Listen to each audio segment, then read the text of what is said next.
jika Pemirsa, serbuan produk impor khususnya produk jadi atau consumer good telah menyebabkan pasar di dalam negeri terdistorsi. Bahkan serbuan produk impor bukan hanya memukul UMKM tapi juga industri besar di sektor tekstil dan produk tekstil. Pemerintah pun mengutak-ngatik regulasi soal impor yang tercantum dalam Permendak untuk membahas lebih jelas terkait dengan ancaman impor tekstil bagi industri tekstil di Indonesia. Kami hadirkan informasinya berikut ini, bisa dilihat di layar di belakang saya. Indonesia terancam jadi pasar tekstil ilegal. Jika kita melihat pemirsa jumlah impor tekstil dan barang tekstil periode Januari hingga Mei 2024 setidaknya ada 839.722 ton barang yang masuk ke Indonesia. Ini mengalami peningkatan dibandingkan dengan tahun 2023 yang hanya berjumlah 761.000 ton. Oke, kita lanjut ke slide selanjutnya. Ya, slide selanjutnya. Nah, pemirsa, di sini tercantum ada 50% nilai impor yang tidak tercatat. Artinya ada dugaan indikasi produk yang masuk secara ilegal karena tidak tercatat. Sedangkan potensi impor tidak tercatat sebesar 60-63 harmonized system atau HS berupa produk pakaian jadi. Pakaian jadi ilegal ini menjadi momok tersendiri bagi industri lokal Indonesia, termasuk di dalamnya adalah UMKM.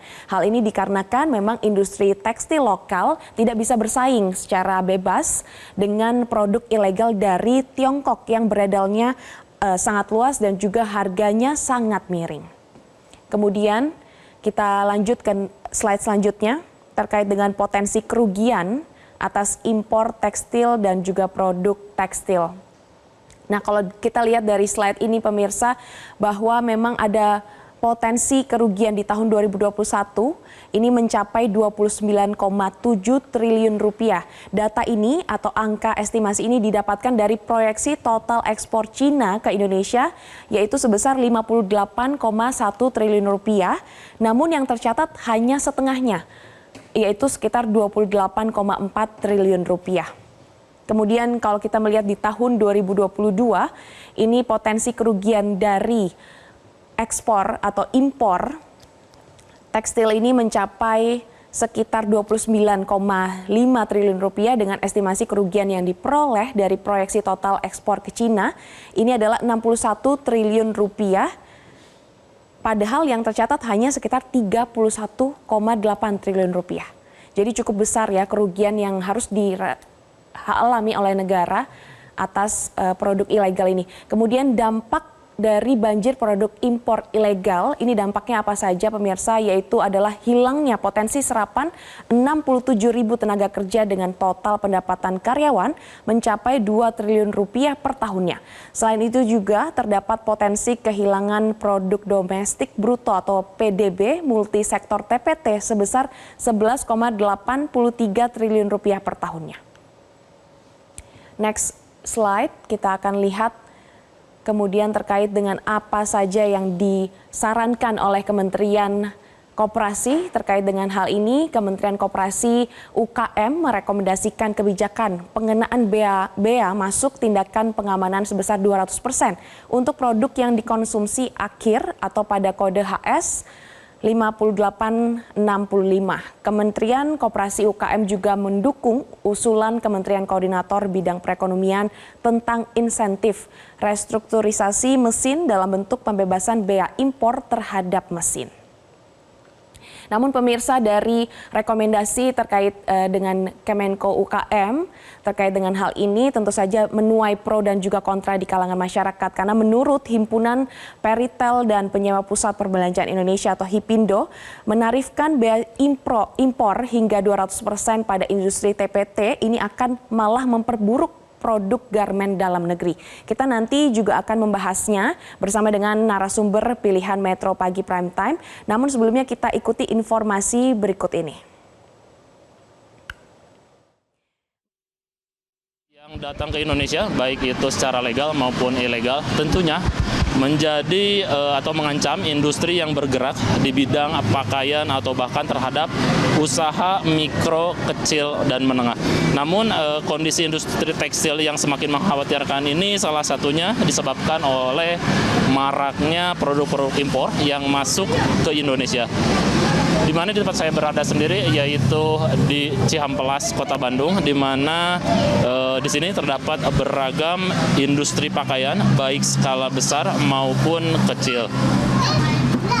Selain itu, pemerintah melalui Kementerian Perdagangan dengan membentuk Satgas Pengawasan Barang Impor Ilegal telah menyita sejumlah produk impor ilegal, diantaranya produk tekstil. Dan kini saya sudah bersama dengan salah satu pelaku di sektor tekstil, yaitu dengan Bapak siapa Pak? Darusman. Pak Darusman. Pak Darusman, bagaimana perkembangan industri tekstil saat ini Pak?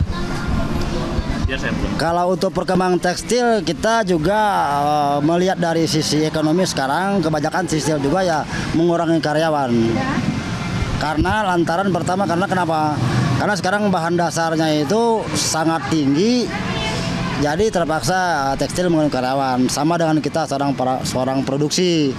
Kita juga tadi produksi yang tadinya sekian orang jadi dikurangin gitu. Karena dampaknya itu karena barang-barang yang ada barang-barang impor. Karena barang impor dengan barang lokal kita sangat jauh perbandingannya. Kalau bisa kita minta mohon kepada pemerintah tolong diperketat barang impornya supaya kami bisa jalan, UMKM bisa jalan. Bapak sendiri untuk produksi atau pelaku usaha di bidang tekstil ini menjalankan industri ini atau memproduksi dari pakaian sendiri dari awal atau bagaimana Pak? Ya kita bikin sendiri mulai dari bahan dasar, kita beli kainnya, kita jahit sendiri, ya kita jual sendiri. Makanya kita tahu dengan sistem hitungannya sampai segitu usaha cara kita untuk mencari keuntungan, tapi ya itu juga masih susah mencari keuntungan. Persaingannya sangat tinggi, sangat ketat gitu.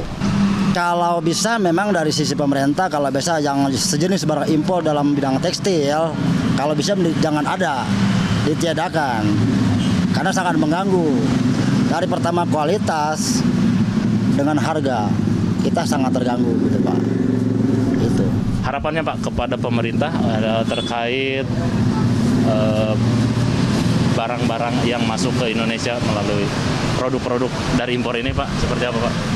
Harapannya itu kalau bisa ya barang-barang impor untuk berhubungan dengan tekstil ya jangan ada, terkecuali barang-barang yang memang dibutuhkan pemerintah gitu.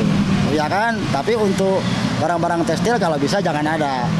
Gitu. Dan satu lagi yang saya kasih tahu, kalau bisa diinformasikan kepada pemerintah, tolong diaturin masalah UMKM offline sama online. Seperti apa itu Pak? Nah, gimana, Pak? Karena saya menjajakan dalam bidang online juga kita tidak bisa jalan. Di offline pun juga sekarang kalau mau dilihat pertokoan untuk wilayah Bandung seluruhnya hampir tutup. Ya kita minta aturan aja yang tegas. Yang tegas, arti kata yang mengimbangi, offline bisa jalan, online pun bisa jalan. Baik Pak, terima kasih atas waktunya. Dan memang perkembangan di dunia fashion sendiri menurut para pelaku di bidang ini sedang mengalami penurunan dan diharapkan pemerintah mampu memperketat atau memperbaiki lagi regulasi terkait produk-produk atau barang-barang yang didatangkan langsung dari luar untuk masuk ke Indonesia. Dari Kota Bandung, Jawa Barat, Sabago Visasa, Bayu Ramdhani, Metro TV. Jelajahi cara baru mendapatkan informasi. Download Metro TV Extend sekarang.